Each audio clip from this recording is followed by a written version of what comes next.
Cette chronique de conseil et d'entretien de l'Académie du Guide de l'Auto vous est présentée par Sonnet Assurance. Je me trouve aujourd'hui chez Uptown Autosport pour vous parler de véhicules à hydrogène. Des véhicules qui sont très rares, bien que 2 constructeurs automobiles en commercialisent toujours chez nous au Canada. Il y a Toyota qui en vend une, la Mirai, et il y a Hyundai avec le Nexo, qui est un petit VUS compact. Un véhicule à hydrogène, en réalité, c'est un véhicule électrique parce que la pile à combustible qu'on retrouve à l'intérieur fabrique de l'électricité. Il s'agit en fait d'un procédé chimique entre l'oxygène et l'hydrogène qui crée de l'électricité et tout ce qui sort du pot d'échappement du véhicule, c'est en réalité des vapeurs d'eau.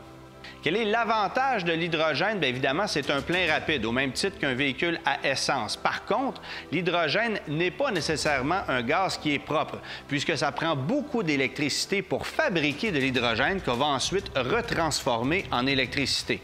C'est aussi un gaz qui est peu accessible, puisqu'au Québec, il y a une seule station de recharge. Il faut savoir que le coût de l'hydrogène est quand même assez élevé, actuellement autour de 18,60 $ le kilo.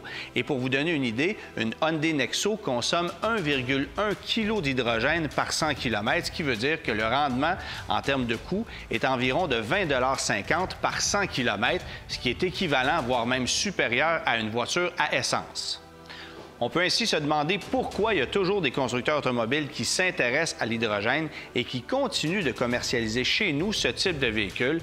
Il y en a 2 pour le moment et je pense pas qu'il y aura d'autres joueurs qui vont embarquer dans la parade.